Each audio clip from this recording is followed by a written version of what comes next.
Bienvenue à cette révision synthétique, un temps de récapitulation conçu pour raviver en nous l'essentiel des enseignements reçus. La sagesse s'acquiert dans l'obéissance à Dieu. Consultez Deutéronome 4, verset 6. Jésus nous nomme la lumière du monde. Notre vocation est d'illuminer les ténèbres. Cela n'est réalisable qu'en demeurant unis à Jésus, la source de lumière. Dieu n'agira pas à notre place et nous devons faire en sorte que nos projets n'entravent pas son action.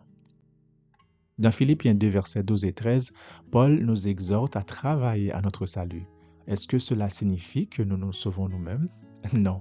Dans Éphésiens 2, Paul confirme que le salut est par la grâce seule. Les œuvres n'y contribuent pas. L'heureuse nouvelle est que l'Esprit Saint œuvre en nous, nous offrant la force de résister au péché. Ainsi, nous mettons en œuvre ce que Dieu fait en nous. Comment avez-vous perçu l'œuvre de Jésus en vous? Lisez Philippiens 2, versets 14 et 15.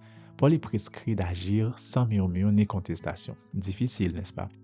Mais c'est possible en demeurant unis au Christ et soumis à sa parole. Alors seulement nous brillerons au sein des ténèbres.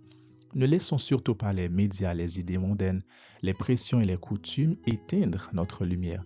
Lisez les versets 15 et 16.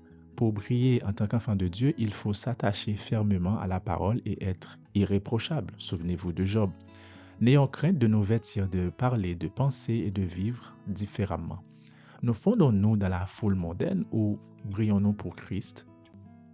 Lisez Philippiens 2, verset 17. Paul ne craint pas d'offrir sa vie en sacrifice pour l'Évangile. Pour citer le verset, il n'a pas peur d'être répandu en libation. Aucun sacrifice pour Jésus n'est excessif, n'est-ce pas? Romains 12 nous appelle à nous offrir un sacrifice vivant. Lisez Actes chapitre 5, chapitre 12, 17 et 18.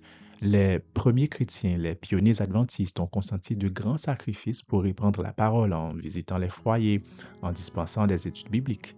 À quel point sommes-nous prêts à nous sacrifier pour l'Évangile? Paul loue Timothée pour son dévouement à l'Évangile, sa fidélité, sa foi authentique et son intégrité. Voyez Philippiens 2, versets 19 à 23. Timothée possède un caractère éprouvé. Paul a constaté sa foi mise à l'épreuve en maintes occasions.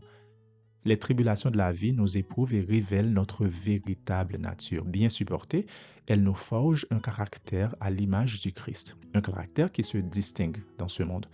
Ellen White, Témoignage pour l'Église, volume 5, page 344. Alors, comment supportez-vous les épreuves? Lisez Philippiens 2, versets 25 à 30. Vous souvenez-vous d'Épaphrodite, cet homme envoyé par les Philippiens pour assister Paul en prison? Paul le qualifie de valeureux soldat du Christ, de collaborateur risquant sa vie pour l'Évangile. Aussi, Paul demande-t-il aux Philippiens de le tenir en haute estime. Le terme grec utilisé pour estime ici est rare dans le Nouveau Testament. Ce même terme est utilisé pour qualifier la pierre angulaire, expression qui fait référence à Jésus lui-même. Votre assemblée a-t-elle une quelconque raison de vous tenir en estime? Pour se tenir près du Christ, il faut manifester son amour sacrificiel, et Paul nous en offre l'exemple.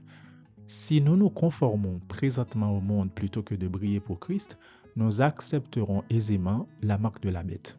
Un jour, les véritables chrétiens prendront ouvertement position pour Jésus. Ils seront persécutés, mais ils triompheront. Ellen White, Témoignage pour l'Église, volume 5, pages 81 et 82. Abonnez-vous et recevez chaque semaine une synthèse de la leçon.